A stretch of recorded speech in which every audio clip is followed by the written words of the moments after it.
Don't touch things you can't afford, people like you. The sound of Brad Mitchell's hand striking Diana Washington's face echoes through the silent luxury boutique. Diana stops, doesn't flinch, doesn't cry out. She simply stands there, one hand slowly rising to touch her cheek, her dark eyes fixed on the store manager with an intensity that makes the air itself seem to hold its breath. Around them, Prestige Couture's pristine showroom has gone completely still. Ashley Davis gasps behind the register.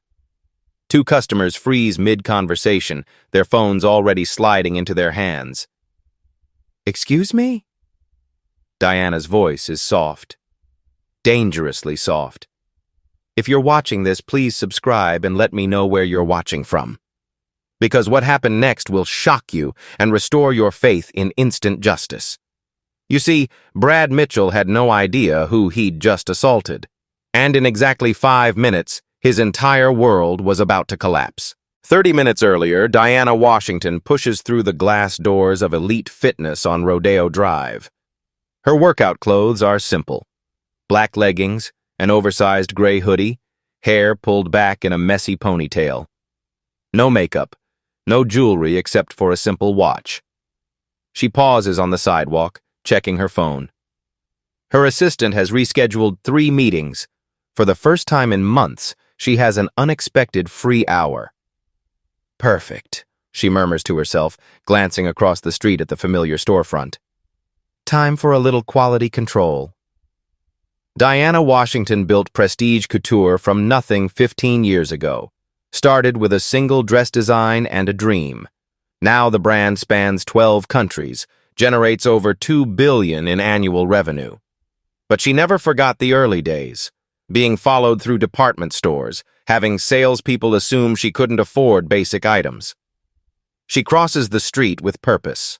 Prestige Couture. Beverly Hills occupies a prime corner location. Floor-to-ceiling windows display evening gowns that cost more than most people's cars. Inside, soft classical music plays while well-dressed customers browse under warm lighting. Diana enters quietly. The door chime barely registers above Vivaldi's Four Seasons. Behind the main counter, Ashley Davis looks up from organizing jewelry displays. 24 years old, 2 years with the company, working her way through fashion school. She notices Diana immediately but hesitates. Something about the woman seems familiar.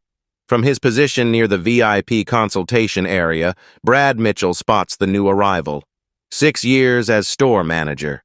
Promotion to district level, always just out of reach. His eyes narrow as he takes in Diana's casual appearance. He leans toward Ashley.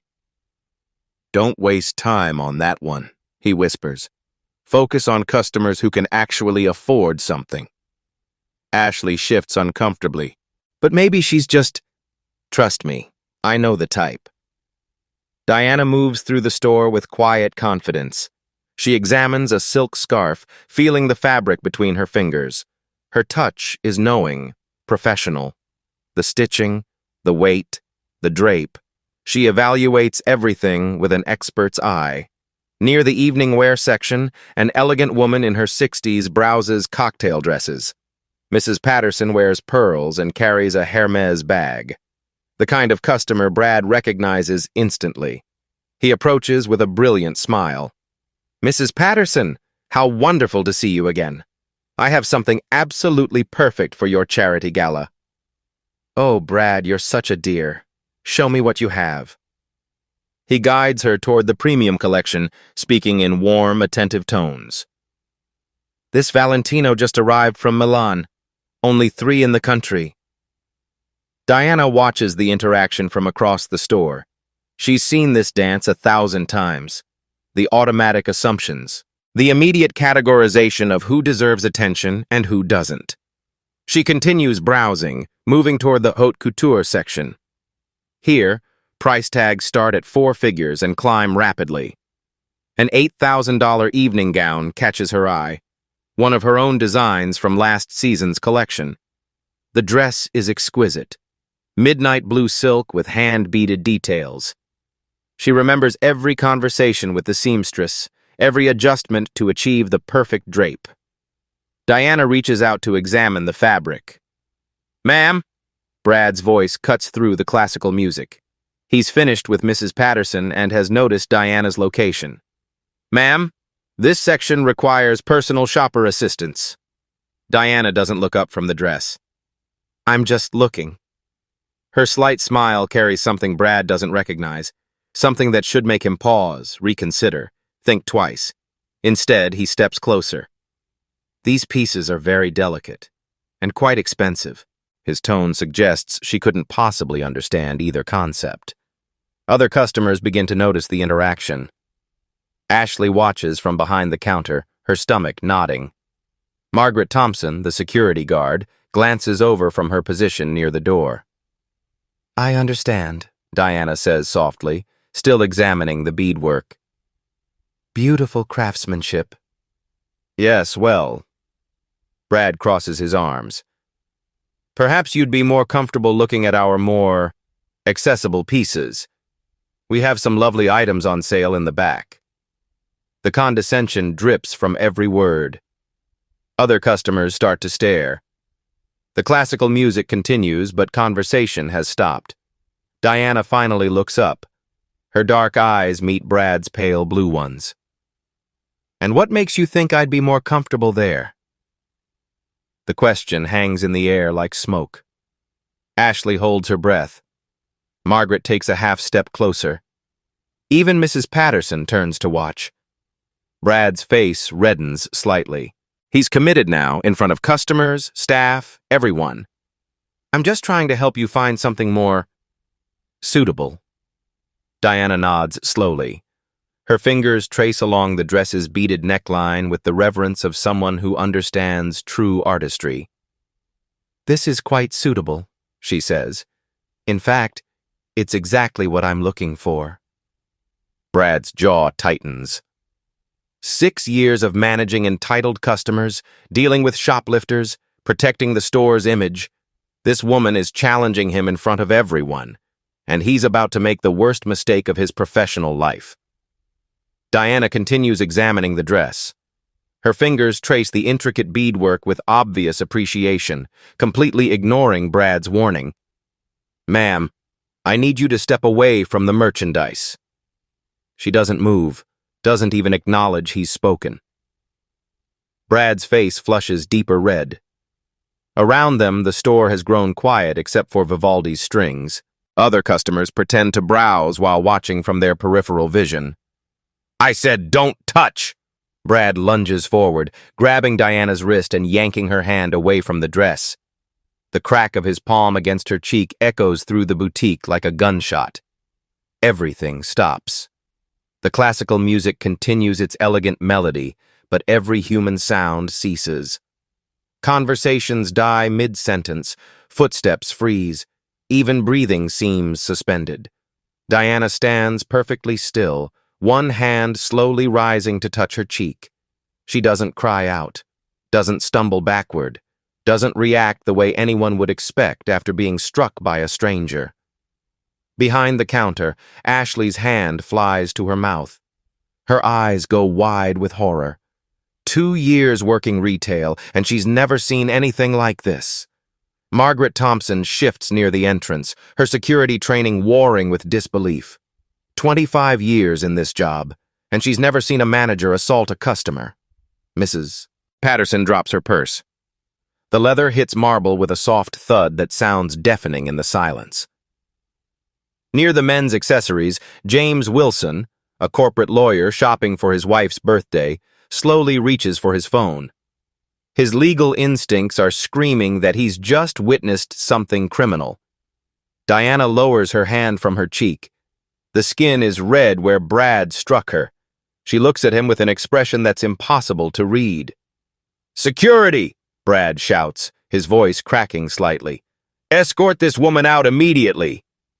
His hands are shaking now. The adrenaline, the public nature of what just happened, the growing audience of staring customers, it's all hitting him at once. But he can't back down. Not in front of everyone. Margaret approaches reluctantly. Something about this feels wrong. Very wrong. She's seen shoplifters, dealt with difficult customers, handled every kind of retail emergency. This isn't that. "Ma'am," Margaret says quietly, her voice uncertain, "I'm going to need to ask, are you quite finished?" Diana's voice cuts through the tension like a blade. It's not loud. It's not angry. It's the voice of someone accustomed to being obeyed without question. The tone makes Margaret stop mid-sentence. Brad blinks, thrown off balance. "What?" "I asked if you were quite finished." Diana's words are crisp, professional, the voice of boardrooms and power lunches. "With your performance." Something in her tone makes Ashley take a half step forward. She recognizes something now, something that's been nagging at her since Diana walked in. "Brad," Ashley says softly, "maybe we should—" "Get back to your register," Brad snaps, not taking his eyes off Diana. Other customers are pulling out phones now. The scene is too surreal, too shocking not to record. A middle-aged woman near the scarves has started live streaming, whispering to her camera. "Y'all are not going to believe what I just witnessed at this fancy store." Diana checks her watch. It's expensive. Understated but unmistakably high-end. The kind of timepiece that costs more than most people make in a year. "You have exactly 5 minutes," she says calmly, "to call your district manager." Brad laughs. Actually laughs. "Lady, you're delusional if you think 4 minutes and 50 seconds. The precision in her voice makes everyone pause. There's something happening here that Brad doesn't understand. Something the customers can sense but can't name. Diana's mind drifts back 25 years. She was 12 years old, shopping with her grandmother for school clothes. They'd saved for months to afford something nice from the department store. The security guard followed them through every department. The salespeople watched them like hawks, assuming they were there to steal rather than buy. When her grandmother finally approached the counter with a carefully selected dress, the cashier examined every bill like it might be counterfeit. "People like you should shop somewhere more appropriate," the manager had said. Young Diana had felt the shame burn in her chest, the humiliation of being judged, dismissed, treated as less than human based on nothing but appearance and assumptions. That day, she'd made a promise to herself. She would build something better, create spaces where everyone was treated with dignity, and someday, she would have the power to ensure it actually happened. The flashback lasts only seconds, but it explains everything about Diana's composure now. This isn't just about one ignorant manager. This is about every assumption, every slight, every moment someone decided her worth based on how she looked. Diana blinks, returning to the present. Brad is still standing there, red-faced and defiant. 4 minutes and 30 seconds, she says. Ashley can't take it anymore. She knows she could lose her job, but watching this woman, whoever she is, maintain such dignity in the face of assault and humiliation has awakened something in her. "Brad," Ashley says, stepping out from behind the counter. "I think you should know." "I think you should mind your own business," Brad snarls. Mrs. Patterson has retrieved her purse and is now recording with her phone. "Young man, that was completely inappropriate behavior." "This is none of your concern," Brad tells her. "It absolutely is my concern," Mrs. Patterson replies firmly. "I've been shopping here for 3 years, and I've never seen such disgraceful treatment of a customer." James Wilson pockets his phone and approaches. "Sir, I'm an attorney, and what I just witnessed constitutes assault. You need to apologize immediately and call the police." "I'm not calling anyone," Brad says. "This woman was disturbing other customers and—" 4 minutes remaining. Diana's voice cuts through the growing chaos with surgical precision. She hasn't moved from her position beside the $8,000 dress. Hasn't raised her voice. Hasn't demanded anything except that phone call. And somehow, that makes her more intimidating than if she'd been screaming.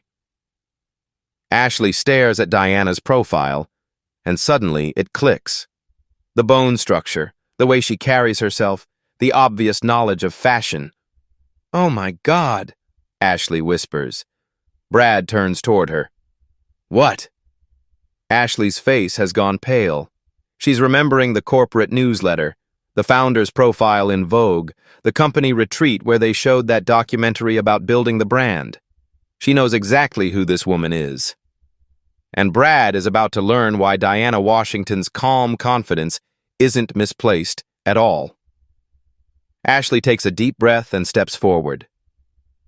Brad, maybe we should listen to what she's saying. Brad whirls around, his face purple with rage. Did I ask for your opinion? No, but then get back to your register and stay there. Ashley flinches but doesn't retreat. 2 years of watching Brad's behavior, of biting her tongue when he treated certain customers differently. She's finally seeing someone stand up to him, and it's awakening something she didn't know she had. Courage. Margaret Thompson approaches Diana, her security badge catching the boutique's soft lighting.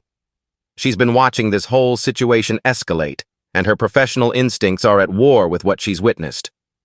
Ma'am, I'm going to need to see some identification and proof of ability to purchase. Diana reaches into her hoodie pocket without breaking eye contact with Brad.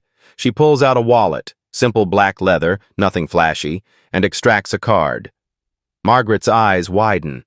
It's a black American Express Centurion card, the kind that requires an invitation and a 7-figure annual income. Margaret has worked security at luxury retailers for 15 years. She's seen maybe 3 of these cards in her entire career. This is... Margaret starts, then stops. She looks at Diana with new eyes. Ma'am, I apologize for just doing your job, Diana says quietly. I understand. Across the store, James Wilson has his phone out and recording. His lawyer brain is cataloging everything, the assault, the discriminatory treatment, the growing number of witnesses. Near the scarves, the woman live streaming whispers urgently to her camera. Y'all, this is getting crazy.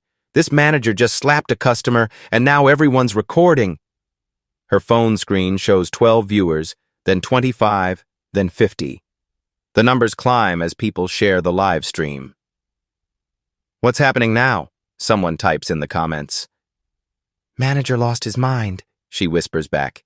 Hit this lady for touching a dress. Other customers have stopped pretending to shop. A young couple by the handbags are both recording. An older man near the cologne display shakes his head in disgust. Unbelievable, he mutters to his wife. In broad daylight. The whispers grow louder. Did you see that? He actually hit her. Someone should call the police. This is insane. Brad realizes he's being recorded from multiple angles. The panic starts to set in, but he's committed now. Backing down would mean admitting he was wrong, admitting he assaulted a customer for no reason. His ego won't let him do it. Everyone put your phones away, he demands. This is a private matter. Private? Mrs. Patterson speaks up, her voice sharp with indignation. You struck a customer in front of a room full of people. There's nothing private about assault. She was disturbing the merchandise. I saw what happened, James Wilson says, still recording. She was examining a dress. That's what customers do in retail stores. Diana checks her watch again. 4 minutes remaining. The precision, the calm, it's unnerving. Brad has dealt with angry customers, hysterical customers, demanding customers. He's never dealt with someone who responds to being slapped by setting a countdown timer. Lady, I don't know what game you think you're playing. 4 minutes to call your district manager, Diana repeats. I won't ask again. Ashley can't take it anymore. She's pieced it together now. The confidence, the expensive watch, the way Diana examined the dress like she knew every stitch. Brad, Ashley says, stepping closer. I think you should know who... I think you should shut up before you join her in getting escorted out. Ashley stops, but her hands are shaking with adrenaline. She's never stood up to Brad before, never contradicted him in front of customers. But something about Diana's dignity in the face of such treatment has awakened her sense of right and wrong. What would you do in Ashley's position? Someone with the power to speak truth but the risk of losing everything? The customer is always right, Ashley says quietly. Isn't that what we're supposed to believe? Not when the customer is a troublemaker. Diana pulls out her phone. Not to call anyone. Not yet. Just to check the time. 3 minutes and 45 seconds. Margaret shifts uncomfortably. The Centurion card is burning a hole in her consciousness. People don't carry those cards by accident. They don't get them from lottery winnings or lucky breaks. You earn a card like that.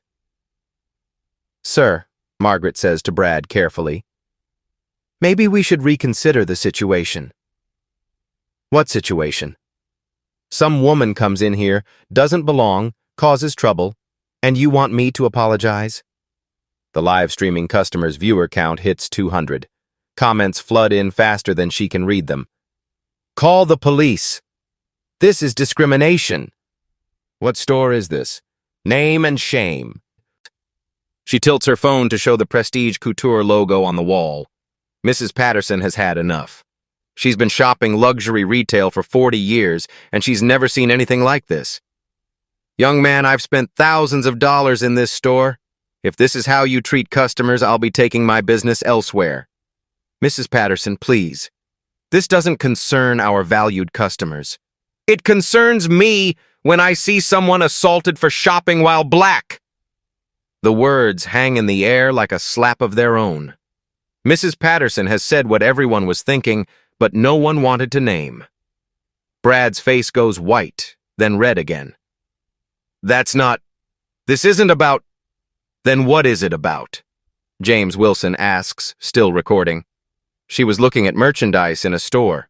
Last I checked, that's what stores are for. Diana watches the exchange with interest. She's seen this pattern before, the moment when bystanders stop being passive and start taking sides. The moment when individual conscience overrides social comfort. 3 minutes and 15 seconds. Her voice cuts through the growing argument like a bell. Still calm, still precise, still carrying that undertone of absolute authority that makes everyone pause. Ashley looks at Diana's profile again. The bone structure, the bearing, the way she holds herself even after being humiliated. Brad, Ashley says, her voice stronger now. I really think you should make that call. I'm not calling anyone based on the demands of some random woman. Diana turns to look at him directly. Her dark eyes are steady, patient, almost amused. I wonder what your corporate headquarters would say about this behavior. The sentence lands like a precision strike. Not a threat, not a demand. Just a simple observation that makes Brad's stomach drop. Because suddenly, for the first time since this started, he's wondering the same thing. Ashley takes a deep breath. Her hands are shaking, but her voice is steady. Brad, that's Diana Washington. She owns this company. The words hit the boutique like a physical force. Conversations stop mid-sentence. Phones stay frozen in recording position. Even the classical music seems to pause. Brad's face goes through a series of expressions. Confusion, disbelief, then a slow, creeping horror. That's impossible, he says, but his voice cracks on the words. You're lying. Ashley shakes her head. I'm not. She's the co-founder. I've seen her picture in the corporate newsletter, in Vogue, in the company training videos. Anyone can look like someone else. Brad's voice is getting higher, more desperate. This is some kind of scam. Diana reaches into her wallet again. This time she pulls out a business card. Simple white cardstock with elegant black lettering. She slides it across the jewelry counter toward Brad. He stares at it like it might bite him. Diana Washington, Chief Executive Officer and Co-founder, Prestige Couture International. Brad picks up the card with trembling fingers. Anyone can print fake cards. This doesn't prove anything. You're right, Diana says calmly. Anyone can. She pulls out her phone. Prestige Couture Corporate Headquarters, Executive Assistants. This is Diana Washington. Authorization code 7799 Alpha. She puts the call on speaker. Ms. Washington? The voice that comes through the phone is warm, professional, immediately recognizable as someone talking to their boss. "How wonderful to hear from you. How can we help you today?" The boutique has gone completely silent. Every customer, every staff member, even the background music seems to fade into nothing. "I'm currently visiting our Beverly Hills location, store number 23, Diana says. "I need you to pull up the management roster for me." "Of course. One moment, please." "Okay, I have it here. Store manager is Bradford Mitchell, assistant manager position currently vacant, and 6 sales associates including Ashley Davis." Brad's knees actually buckle. He grabs the counter for support. "Thank you, Jennifer. That's all I needed." "Is everything all right, Ms. Washington?" Diana looks directly at Brad. "Everything is about to be perfect." She ends the call. James Wilson lowers his phone slowly. "I've seen you in Forbes magazine, the profile about building a fashion empire from scratch." Mrs. Patterson gasps. "Oh my goodness! You're the woman who started with one dress pattern and a sewing machine." The live streaming customers' viewer count has exploded to over 1,000. Comments are flying by so fast they're unreadable. "Plot twist! Oh no, he didn't. He's so fired. This is iconic." Margaret stares at the business card, then at Diana, then back at the card. "Ma'am, I am so sorry. I had no idea." "How could you know?" Diana asks kindly. "You were doing your job professionally, unlike others." She turns to Brad, who has gone completely pale. "Mr. Mitchell, I believe you owe me an explanation." "Ms. Washington," Brad stammers. "I had no idea it was you. I'm so sorry, this is all a terrible misunderstanding." "The misunderstanding," Diana says, her voice growing harder, "is thinking that my identity matters." She steps closer to him. "If I were any other customer, any other black woman walking into this store, would that have made your behavior acceptable?" Brad opens and closes his mouth like a fish. Around them, customers nod in agreement. Someone whispers exactly under their breath. I was just trying to protect the merchandise." "By assaulting a customer?" "I didn't mean to. It wasn't supposed to. I was just—" "You were just what, Mr. Mitchell?" Diana's voice carries the authority of someone who has built a billion-dollar company from nothing. Someone who has faced down investors, competitors, and critics for 15 years. Someone who has earned the right to demand answers. "Save it!" The words cut through Brad's stammering like a blade. "You're fired!" Brad's face goes white. "Ms. Washington, please, I have kids, a mortgage. I've been with the company for 6 years. And in 6 years, you never learned that we treat all customers with respect?" Diana turns to Margaret. "Please call building security to escort Mr. Mitchell from the premises." "Right away, ma'am." Margaret steps toward the phone, but Diana holds up a hand. "Actually, let's handle this properly. Mr. Mitchell, your key card." Brad fumbles in his pocket, pulls out his access card with shaking hands. Diana takes it, walks to the register, and runs it through the card reader. The screen flashes, "Access denied. Card deactivated." "Your corporate credit card." "Ms. Washington, please. Your corporate credit card. Now." Brad pulls out his wallet, extracts a silver card. Diana takes it, and with one smooth motion, cuts it in half with the scissors from behind the counter. The snap of plastic echoes through the store. "Your name badge." Brad unpins it with fumbling fingers. Diana takes it and drops it in the trash can behind the register. "Your employee handbook, your store keys, any other company property." Each item Brad surrenders feels like another nail in his professional coffin. The store keys make a small jingling sound as Diana places them on the counter. Ashley watches in fascination and horror. She's never seen someone's entire career dismantled in real time. Mrs. Patterson whispers to her husband, "This is better than any soap opera." The live streaming customer can barely contain her excitement. Y'all, this man just lost everything. His job, his access, his dignity, gone. Diana picks up the store phone and dials an extension. Security? This is Diana Washington. I need an escort for a terminated employee at the Beverly Hills location. Yes, immediately. She hangs up and looks at Brad. You have 5 minutes to collect any personal items from the office. Security will supervise to ensure you take nothing that belongs to the company. Ms. Washington, Brad tries one more time. I know I made a mistake, but Diana cuts him off with a look. Mr. Mitchell, let me be very clear. This wasn't a mistake. Mistakes are accidental. What you did was make a conscious choice to judge, humiliate, and assault someone based on your assumptions about who deserves respect. She gestures around the store. Every person here witnessed it. It's been recorded from multiple angles. It's currently being live-streamed to over 1,000 viewers. Brad glances around desperately at the phones still pointed in his direction. In approximately 10 minutes, Diana continues, this footage will be uploaded to social media. By tomorrow morning, it will have millions of views. By next week, you'll be the face of everything wrong with retail discrimination. Brad's legs actually give out.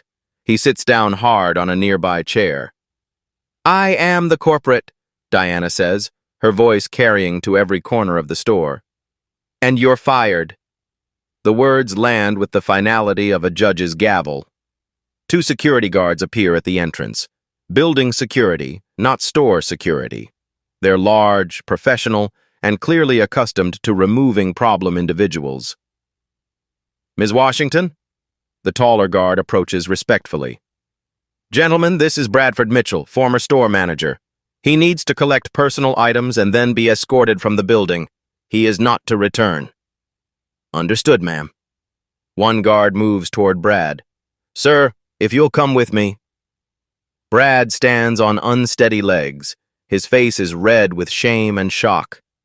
6 years with the company, gone in 5 minutes. As the guards escort him toward the office, he turns back one more time. This isn't fair, he says weakly. Diana looks at him with something that might almost be pity. Mr. Mitchell, what isn't fair is a black woman not being able to shop in peace without being assaulted by someone who thinks he knows who belongs where. The guards continue escorting Brad away. His protests fade as they disappear into the back office. The store erupts in applause. It starts with Mrs. Patterson, slow and deliberate. Then James Wilson joins in. Ashley claps enthusiastically from behind the counter. The other customers follow, and soon the entire boutique is filled with the sound of justice being served. Diana raises a hand and the applause gradually fades. Thank you, she says simply. But this isn't about me. This is about making sure this never happens to anyone else. As the applause fades, Ashley wipes tears from her eyes. The relief is overwhelming. Relief that someone finally stood up to Brad. Relief that she found the courage to speak truth. Relief that justice actually happened. Thank you, she whispers to Diana. I should have said something sooner. Diana turns to face the remaining staff and customers. Margaret stands at attention. The 2 remaining sales associates have emerged from wherever they'd been hiding during the confrontation. Several customers linger, unwilling to leave after witnessing such a dramatic scene. I need to address what just happened, Diana begins, her voice carrying easily through the boutique. Not just the incident with Mr. Mitchell, but what it represents. The live streaming customer adjusts her phone angle. Her viewer count has reached 1,500. What you witnessed today was unacceptable, Diana continues. It was discrimination, it was assault, and it was completely contrary to everything Prestige Couture stands for. Margaret steps forward with a clipboard. Ms. Washington, I need to file an official incident report. Time, date, witnesses, nature of the assault. Absolutely. I want everything documented. Diana checks her watch. Incident occurred at approximately 2:47 p.m. Multiple witnesses, video evidence from customers' phones, and live stream documentation. She turns to Mrs. Patterson. Ma'am, I apologize that you had to witness this in our store. Don't you dare apologize, Mrs. Patterson says firmly. That young man needed to learn that actions have consequences. I'm just sorry it took this long. James Wilson approaches, pocketing his phone. Ms. Washington, I'm an attorney. If you need witness testimony for any legal proceedings, I appreciate that. Margaret will take your contact information. Diana pulls out her phone and dials corporate again. Jennifer, it's Diana again. I need you to connect me to HR immediately. We have a code red incident requiring immediate investigation and policy review. She puts the call on speaker. Ms. Washington, this is Patricia in Human Resources. What's the nature of the emergency? I need a full investigation team at the Beverly Hills location within 2 hours.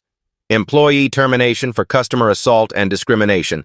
I also need our crisis management team to prepare for significant social media exposure. Assault? Patricia's voice sharpens. Ms. Washington, are you injured? Do you need medical attention?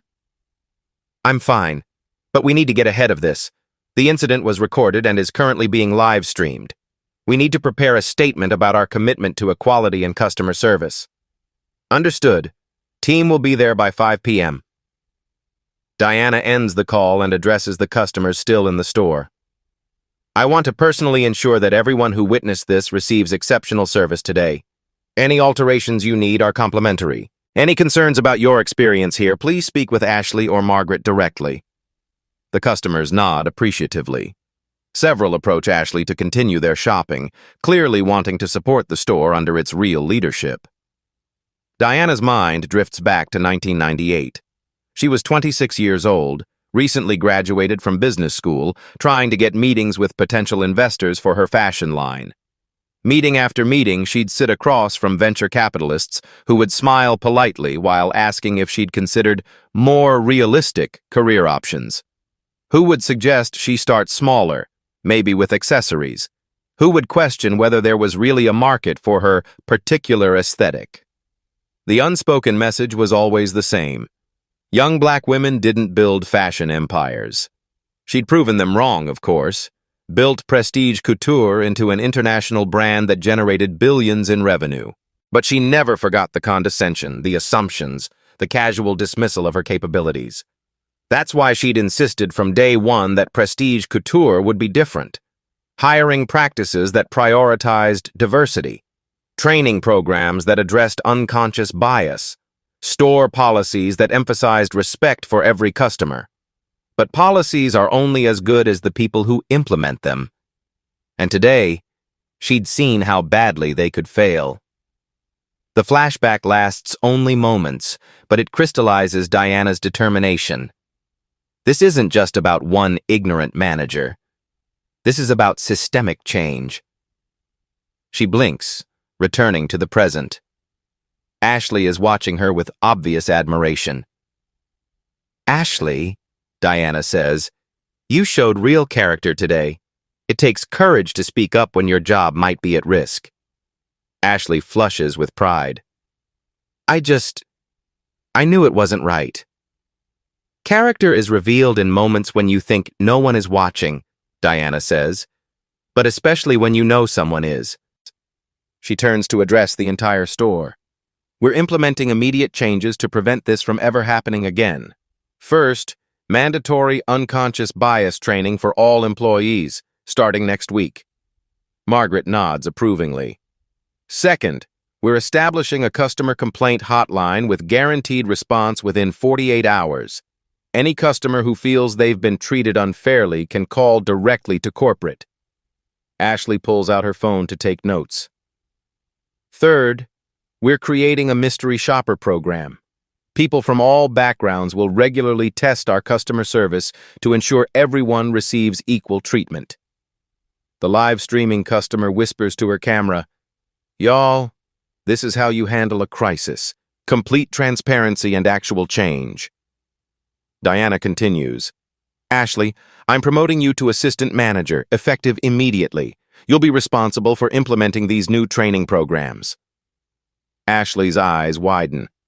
Ms. Washington, Thank you. And Margaret, I'm creating a new position, Head of Customer Experience Security. You handled this situation professionally, even when it was difficult. Margaret stands straighter. I appreciate the confidence, ma'am.